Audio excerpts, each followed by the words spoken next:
broadcast Delhi with some strategic news for today. Sometimes when you feel that I read my article, right, you must observe that I only read parts of the article. I don't read the entire gamut of the article, which means that I save you the trouble of reading it, and I only read the lines or the paragraphs that are high impact. So here we go. The first article that I think that is worth, parts of it worth absorbing and reading, is written by Harsh Pant. Says, time to move on. Beijing's aggression has made India's deficits about alignment obsolete. He says, by all reckoning, this has been a dramatic year. He says, Chinese aggression has made it impossible for New Delhi to continue with its usual engagement where possible refrain, because there are hardly any areas where engagement seems possible between the two Asian neighbors. And I can tell you this, folks, I have known this, I have debated this ever since I returned from the United States in 1992. But the problem was everybody was so gobsmacked with China and so good that they'd already given it a pass. And that's so detrimental for any psychology of the population, psychology of the government, psychology of the armed forces. Of course, now we've been smacked on our face from both sides, and I think we've taken note, right? It says, India is reportedly thinking of a trade deal with Taiwan to give ballast to a relationship which has lots of potential. Should have happened much earlier. India's past diffidence is making certain foreign policy choices, is rapidly giving way to greater readiness to acknowledge the need for a radical shift in thinking about internal capabilities, enhanced by leveraging external partnerships. What I spoke about, people said we don't have the legs. I said we have the chest.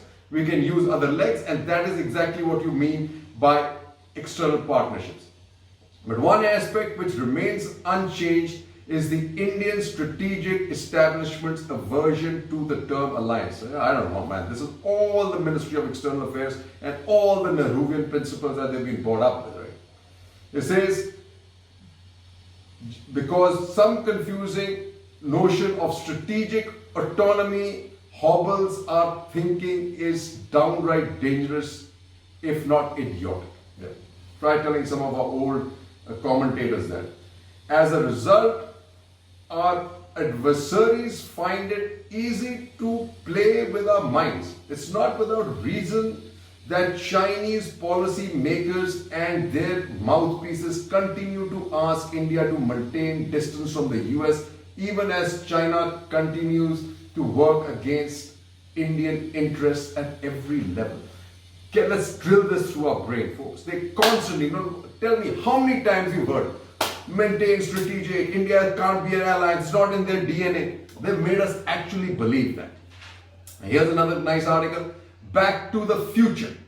What it says is Defense Minister Pranab Mukherjee signed 10-year framework agreement on defense cooperation with the US in June 2005. And Prime Minister Manmohan Singh signed the India-US Nuclear Initiative in July 2005. The four foundational agreements should have followed easily from the 2005 breakthrough. But the Congress leadership was stuck by buyer's remorse. It turned each of those functional agreements into purity tests for India's non-alignment. Like I said, that has helped clear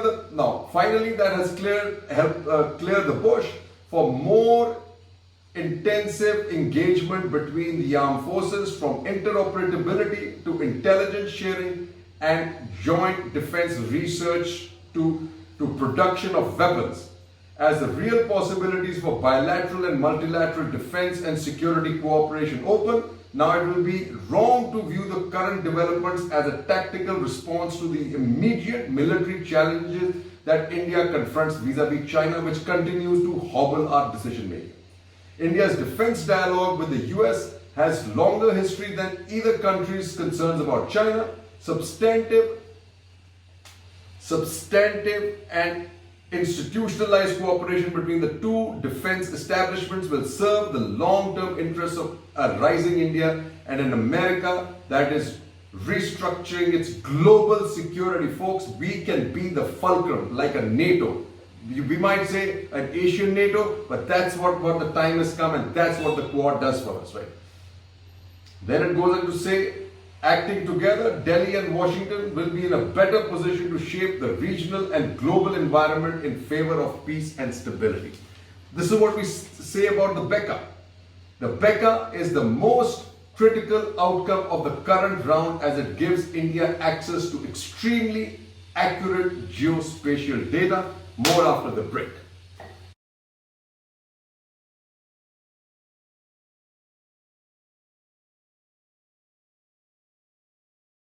Right, folks, for my last section, just remember, let's not make this 2+2 signing of the BECA just about the United China. It's more than that. It's more than that. It's about technology. It's about medical. It's about innovation. It's a whole lot more. So anyway, let's see how this BECA helps.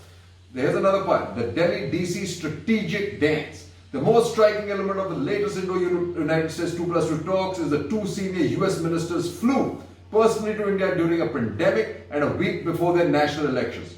This is a testament to the strategic importance Washington attaches to New Delhi. The tangible outcomes from these talks was the formal signing of the BECA. Important. Just see this. We are now what probably the United Kingdom was for NATO. What happens next? The US has BECA agreement with 57 countries. So this is hardly an exclusive arrangement. But it is also true. Few of these countries have ballistic missiles that can now achieve pinpoint accuracy when heading to their targets by accessing the US's unparalleled network of military-grade satellites. Folks, remember this. We had absolutely no idea, and we are hundreds of years away from achieving that kind of specialization. China be warned. Then it says the next step is about taking things beyond guns and gizmos. India needs to leapfrog economically and technologically to become a genuine strategic balance to China. Washington now talks of internet coalitions and developing supply chains in high technology products that all exclude China. Folks, all people remember, without the hand-holding of the United States, the Chinese could not have gotten their head out of a place where sun doesn't shine. Just remember that. They're not that super smart, folks. Remember. Then you have another article, Pompeo attacks China, Rajnath sees challenged by reckless aggression by Indrani Bagchi. But what's important in this article? A compact that now spans a wide spectrum from health, science and technology and education and is undergirded by a shared alarm over China's increasing military and economic aggression. US Secretary of State Mike Pompeo did not hesitate to name China and said US leaders and citizens see with increasing clarity that the Chinese Communist Party is no friend to democracy, the rule of law and transparency. Defense Minister Rajnath Singh too did not mince words when he said India was being challenged by reckless aggression on the northern border. Then they went and say the stability of India and the US to work closely in defense and foreign policy has a larger resonance. Together, we can make a real difference when it comes to regional and global challenges, whether it is respecting territorial integrity, promoting maritime awareness, countering terrorism, or ensuring prosperity. It ends by saying, countering China's Belt and Road Initiative, India and the US will undertake joint projects in the Indo-Pacific region. Important. Get Japan involved too. Recognizing the need to contain the buildup of sovereign debt in developing and low-income countries by ensuring responsible, transparent and sustainable financing practices. That's why he's headed, folks, to Sri Lanka, and China is jumping all up and down and threatening the US and saying, warning it, don't threaten Sri Lanka, as if the Rajpaksas get threatened, right? India can now get long-range US growth. This is another thing that people should hear very, very, very clearly by Rajat Pandit. It says the BECA on Tuesday has paved the way for India to acquire armed drones and Reapers or Predators for long-range precision strikes against hostile targets on land and sea. The Indian Armed Forces have been pushing for the acquisition of the hunter-killer weaponized Sea Guardian or MQ-9 Reaper drones, which cost around $3 billion. Will now be fast-track procurement of 6 of them amidst the ongoing military confrontation with China, as was first reported by TOI. Right? Then it says, the question now is of money which is being examined, said an official. But here, leasing. Leasing is important here. India is also said to work with the US in developing small-sized drone swarms that can overwhelm and destroy enemy air defense systems. Welcome, folks. This is what we were talking about the last time. China's throwing these. Everyone is talking about drones coming out of the truck. Here, we are going to be developing the same for the US. More after the break. Max Plus Logistics. Wait till the end for some more information. May the Max Force be with you. Folks, as I said, Pompeo is headed towards Sri Lanka, and right on dot, what do we have? Ahead of Pompeo visit, China tells US not to bully Sri Lanka. Wow, man. But going more on Becca. Becca done, US explored defense tie-up with third nations, really critical. India and the US are exploring capacity building and joint military cooperation with countries in the region, indicating that the relationship is progressing to the next level after signing of key pacts, including the Becca on Tuesday. Areas of joint cooperation could include Africa and Central Asia, a combined approach to capacity building in countries of interest would counter the expanding Chinese footprint which has been powered by Beijing's supply of arms and creation of this BRI. Here we include Kazakhstan, all of Central Asia, we include lots of critical parts of it. And now it's the happy hour deal. Seema Sirohi reporting from Washington. I always like her reporting.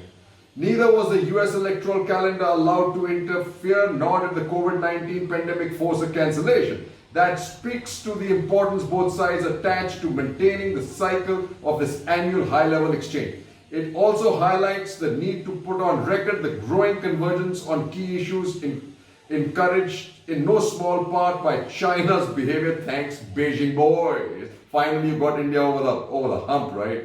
But why hold such an important meeting in the last days of a US administration when all major actors may well change? Well, precisely for that reason, and to avoid losing a year in transition in case the actors do change.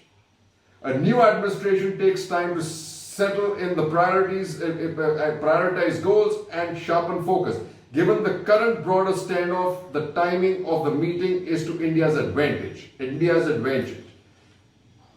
A year lost is a year gained by China. That's important to note, folks. The dialogue cements gains of the last 4 years, making it easier for a new cast to sing from the same hymnal. Then it says, Quad wasn't even meeting regularly as a group until November 2017, when the 6 monthly meetings started, which led to the first ministerial in September 2019. Today, the almost fulsome foursome has an agenda covering maritime security, pandemic response, quality infrastructure, and counter-terrorism. Then, Becca on Tuesday, the sharing of the geospatial data must be noted. It gives India Defense Forces access to the most sophisticated digital database. The US government collects data on just about everything, folks, including the India-China borders, line of actual control, and Chinese troops deployment. And absolutely critical, folks. And while we've now locked the United States in, off we go. After cementing ties with the US, India focuses on key European partners. It says, Foreign Secretary Harsh Shringla heads out on Thursday for London, Paris and Berlin, where he is expected to hold a wide range of consultations with foreign offices, parliamentarians and academia. Two of those people, UK and France, are also Indo-Pacific. Germany also now has an Indo-Pacific narrative and plan. Jai Hind, folks.